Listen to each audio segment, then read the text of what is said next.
So, Manchester United are almost out of the top four race in the Premier League, having just won four matches in all competitions this season.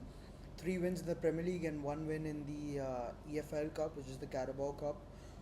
Um, Today's match showed, you know, what United fans need to be making, the changes that are needed in the club, what the hierarchy needs to do, the board. So there's a lot of issues with the players. There's a lot of issues with the tactics. Starting off with the players, I think the main, crusk, like the main cusp of all the problems, like the root of all problems is, I have to say, the passing is been horrible. Today's game against West Ham, so many loose balls, so many lost chances. I mean, the chance creation and then conversion rate was much more higher. Although West Ham's XG was much more higher than Manchester United's, which was, I think, 3.21 to 2.61 for Manchester United. And well, they did create like a lot more chances, 18 shots off target, and then total of them were like 6 of them were on target, and for West Ham it was just 12 shots, and then 3 of them were on target, and the possession was like a little bit, it was up down, 58 for United, 42 for West Ham. But I think the problem lies in the passing and something to do with the squad. I honestly think there's nothing wrong with the squad today, honestly. Hoyland could have done better. A lot of inconsistent moments from all the players, and just talking about the players in total right now. But I think there's a lot of inconsistency amongst the players. I think Rashford was absent today. Definitely, I think not got to do with something that he's playing on the right side of the pitch rather than the left, where he's more suited as an inside forward or a left winger, or someone to cut inside. But yeah, of course, as I think, as an individual, Rashford should be performing up to the mark, and uh, getting in those runs and cutting inside the defenses of West Ham. Of course, West Ham today we saw exceptionally really good defensive, awareness from the West Ham centre backs. Kilman, Todibo was good, and then I hope I'm getting I hope I'm getting his name right. It's, I think, Mavropanos. I think he was really good. Wan Bissaka, of course, Spider Man. I really miss that guy. He had really good slide tackles. Kept Alejandro Garnacho quiet most of the game.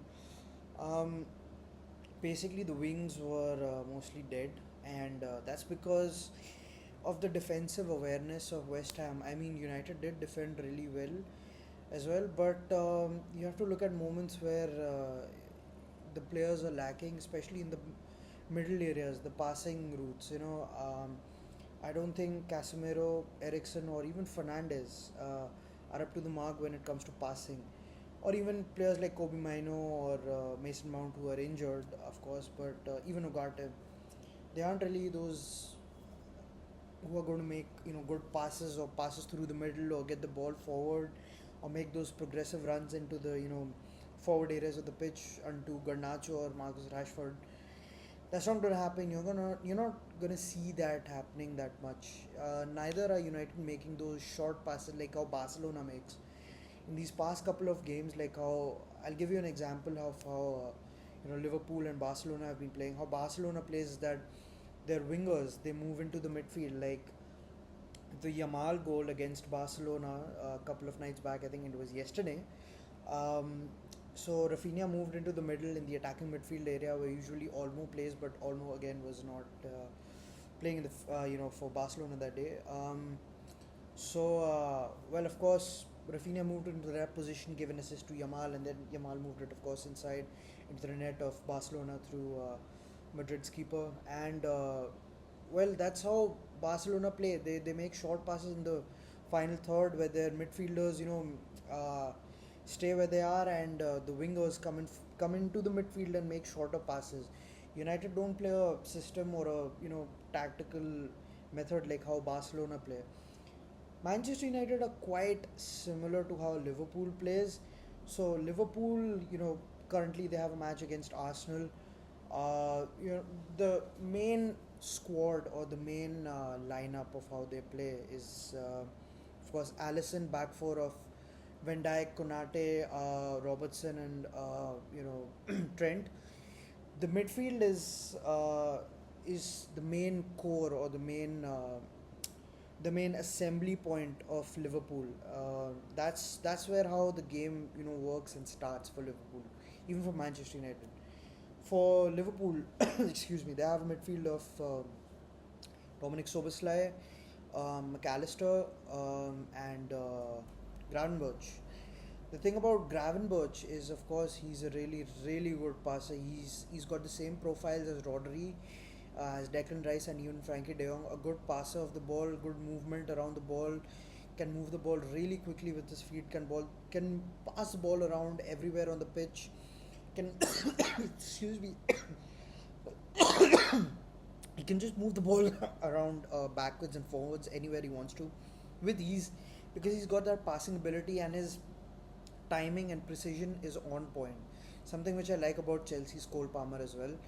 So, you know, the players that United have, especially in those midfield areas, they don't have those exquisite passing type of players. I'd say someone who's a really good passer would be who was an ex United player would be probably Michael Carrick, someone who's a really good passer. Paul Pogba to some extent, even though he was a box to box, more of a ball playing midfielder, someone like Kobe Maino, or yeah, like someone like Fred. Like Pogba was kind of like Fred, like the movement on the ball. But the point is, Liverpool play a very similar style to how Manchester United do play. Manchester United set up on paper they're a 4-2-3-1. Today they had Onana, Delict, Martinez, Mazraoui on the left, and Dalot on the right. But is almost the same in the midfield because of the injuries, and of course that's Eriksen, Garnacho. Eriksen, Casemiro, Fernandez, Garnacho, Rashford, and Hoyland. But of course, injury should not be an excuse to lose these games, or to uh, lose against teams which aren't even that good. Like West Ham were under a lot of scrutiny already under Lopetegui, their new manager. But in all honesty, having seen how Liverpool plays with the 4-2-4 system, Soboslai moving up forward with Jota, who's more of a false nine.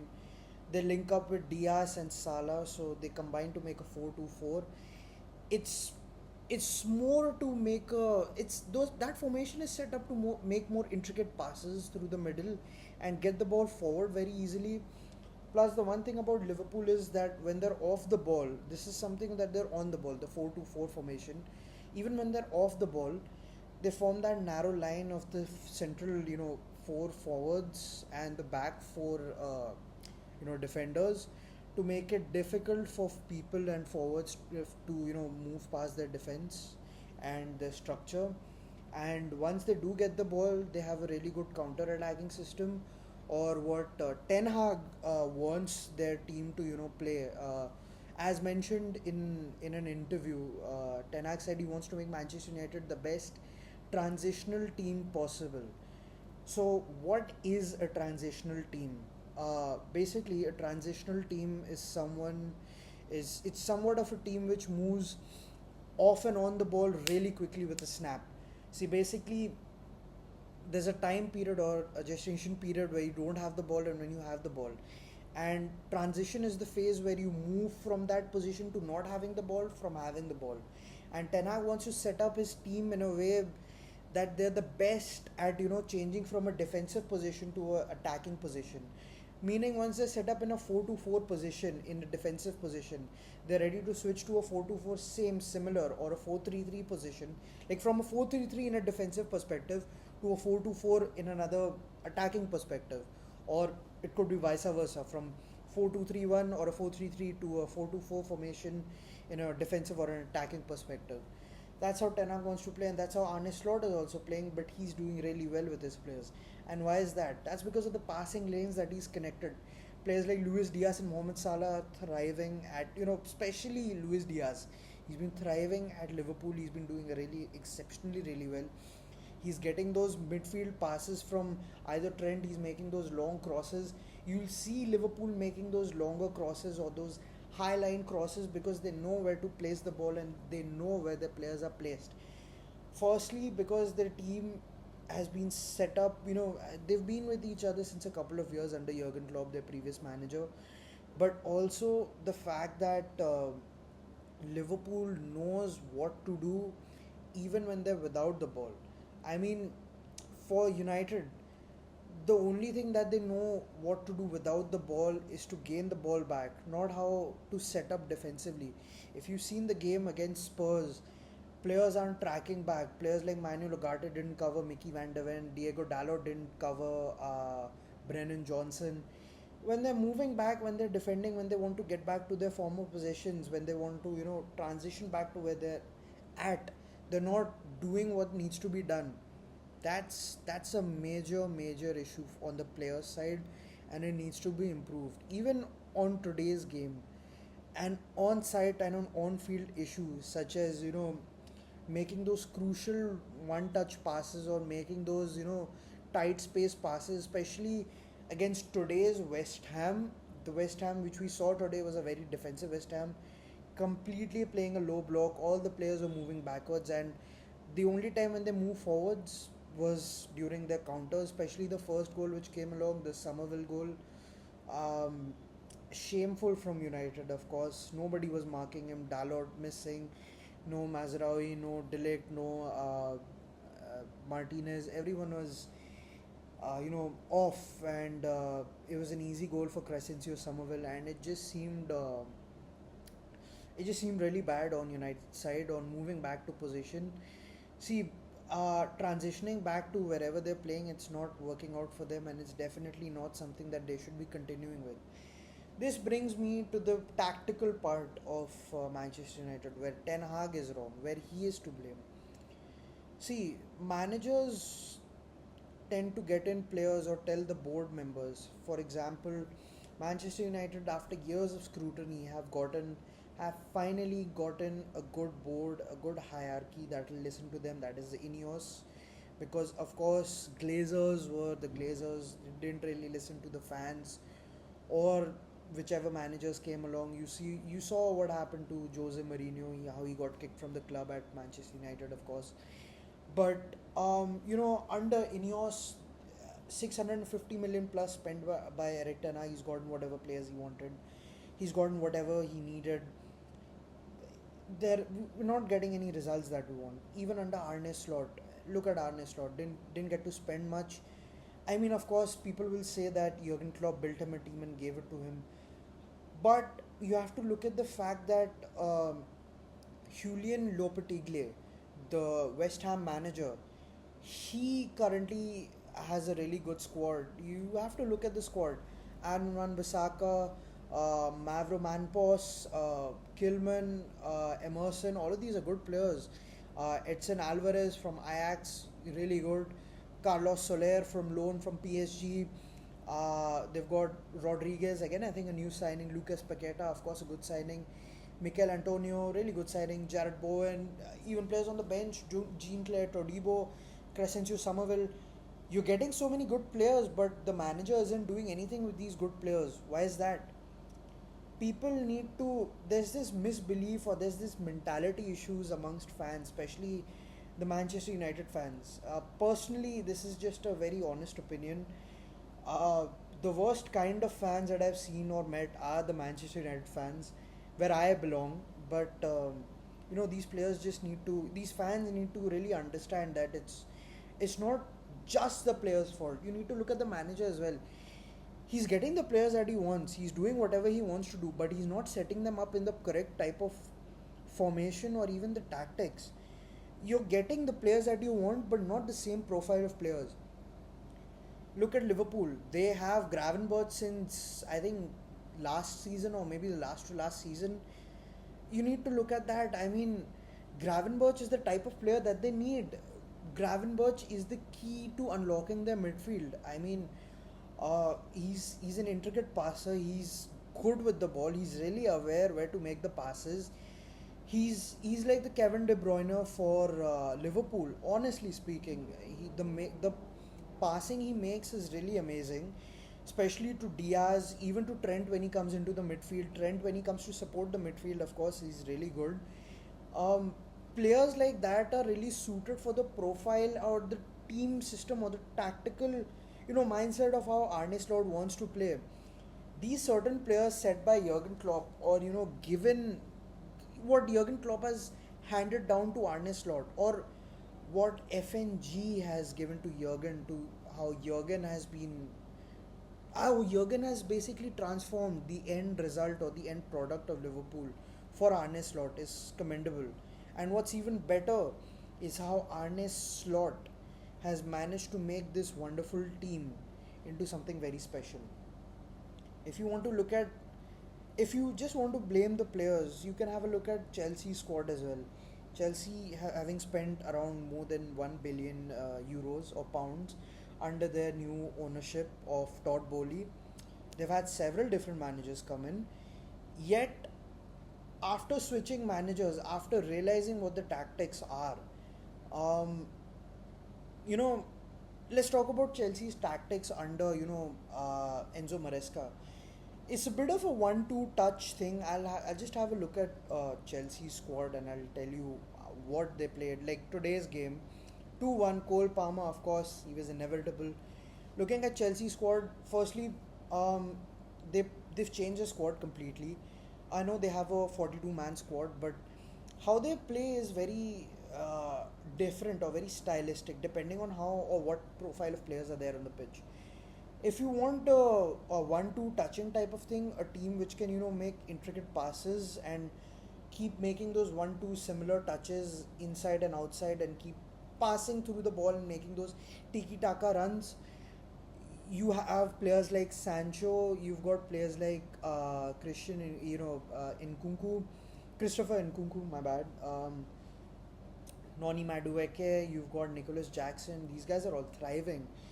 You wouldn't see all of these players thriving at Maurizio Pochettino, because Pochettino's style is again completely different from what Enzo Maresca plays. Enzo Maresca has those players that he wants. The board already has given him so many players to choose from, and that too he's bought so many players this season as well. The players that he wants, the profile that he wants. Look at Sancho. Why is Sancho thriving? Sancho had a bad game at the Liverpool game, but looking at his previous games, you've seen the way how he plays.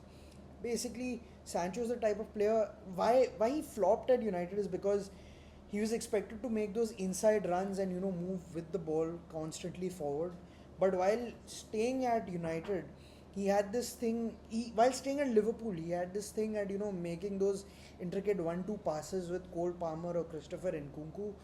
If you saw the goal against Bournemouth, the 2-1 victory, you saw those little 1-2 touches between Jadon Sancho and Christopher Nkunku. So it was pretty easy to make those passes. So it's like way more easier for Sancho to adapt to those system which already been given to him. And it's similar to how Noni Madueke and even Cole Palmer plays. Cole Palmer can also make those. The best thing about Cole Palmer is making those passes, his timing and precision, finding space between those players and making the timing, making those runs. It's perfectly inclined to how Chelsea want to play. The system at which how Chelsea are playing right now, it's completely versatile. The set of players that they have, completely versatile. You've got players like Nicholas Jackson thriving at Chelsea. You've got players like Joao Felix, versatile player, can play on either side of the wing, even a centre forward. Can play as a 9, that means playing into the middle. That's what Chelsea need. Versatile players to play on each side of the pitch.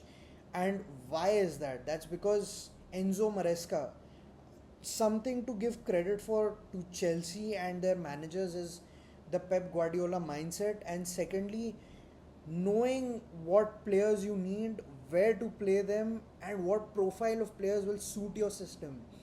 Currently, this Erik Ten Hag system is not going to suit these players, not with these profile at all. You're seeing players like Manuel Ugarte and Casemiro cover like huge areas of the grass, like huge blades of grass. There's so many areas to cover. While the players are moving forward, you need to cover the higher ends of the pitch.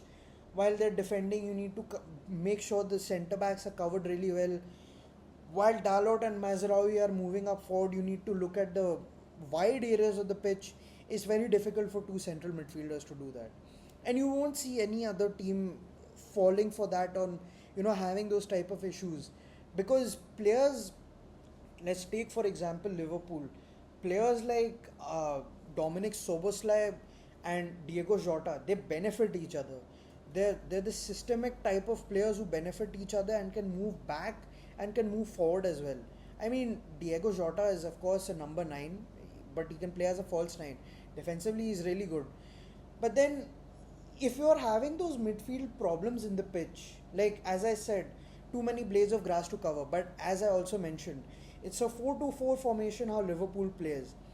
So if you want to decrease that issue, or ease out or thin out this issue, you've got Trent at the right back area who can invert into the midfield and play alongside of the midfielders, which are unmatched against the 3-man midfield of the opposing team. It's like a 2 against 3 in the midfield for Liverpool, but Trent inverts and moves into the midfield, so it's much more easier.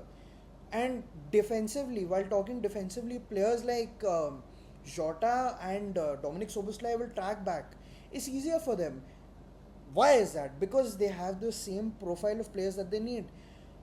Arne Slot would have never ever played this type of formation or tactic if he knew he didn't have those players. Liverpool have tons of money, ample of money to buy players. The only one major player that they did buy was Chiesa. That was the only one and single player that they bought, and they bought another goalkeeper who is out on loan. FNG have shit ton of money to spend. Like, they don't give two shits about what kind of players they need or don't need. They leave it to the managers because they know what kind of scouting they've done in the previous years, or what they've done in the previous transfer windows. They don't need a damn manager who needs to tell them that this is the type of player that I want. Erik Ten Hag, I mean, of course, it's been stated in an interview that Erik Ten Hag is not the one to blame, because he's not the one telling the board members or Ineos what kind of player he needs. Ineos are the ones who are providing him the player he needs. But despite having those players, he's still not flourishing, having just won 4 games in all competitions. That is 3 Premier League wins and 1 EFL Cup. It's absolutely embarrassing. Absolutely embarrassing on the manager's end. You cannot blame the players completely. You have to look at the manager on how he's specifically targeting the players on how he wants to play.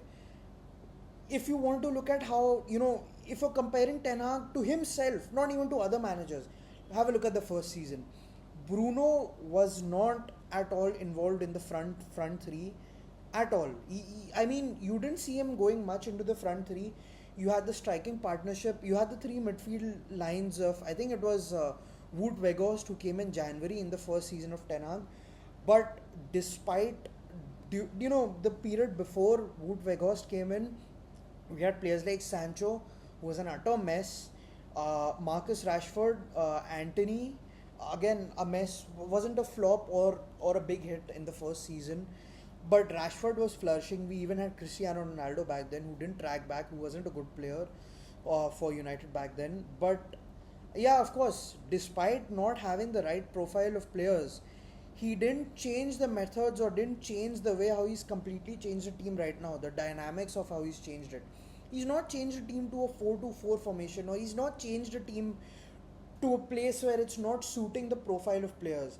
He had different type of midfielders back then. I think he had Fred, he had Scott McTominay. Scott McTominay being a very, very disciplined central midfielder, a very good box crasher.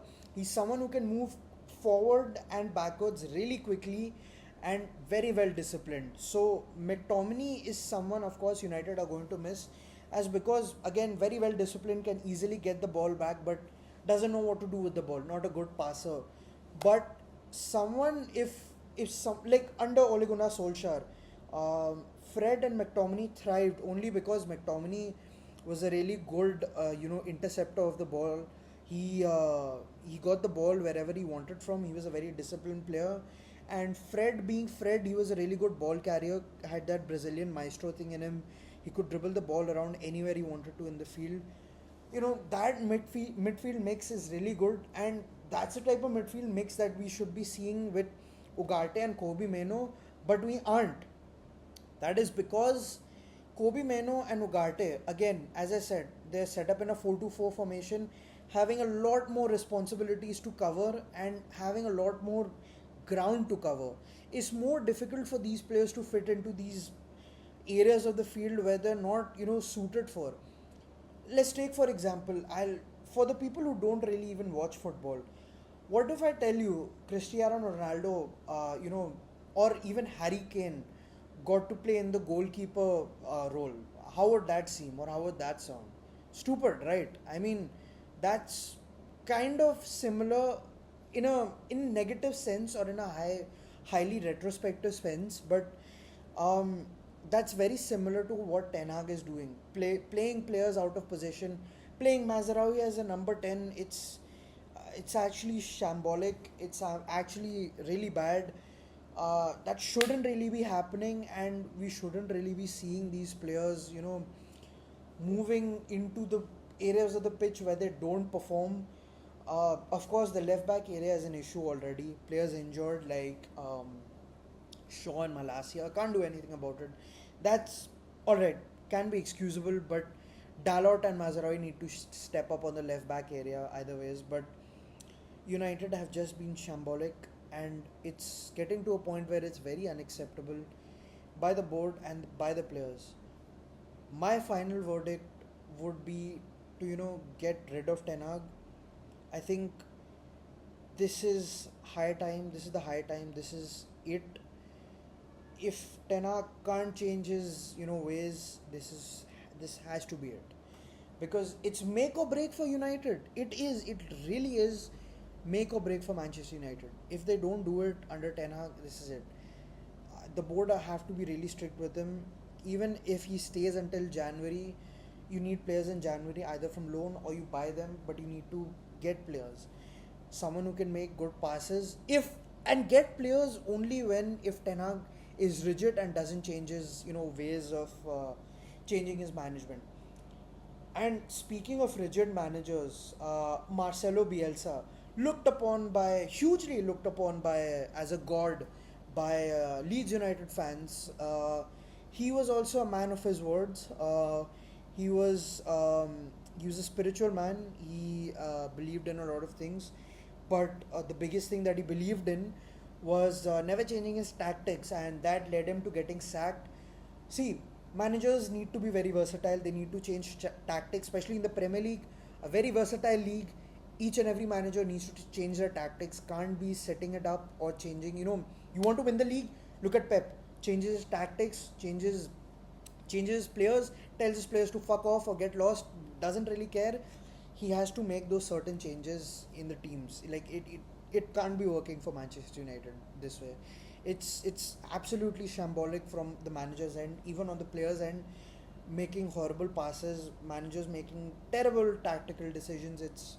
It's unacceptable, and it's time for the board to decide what they want to do with the manager.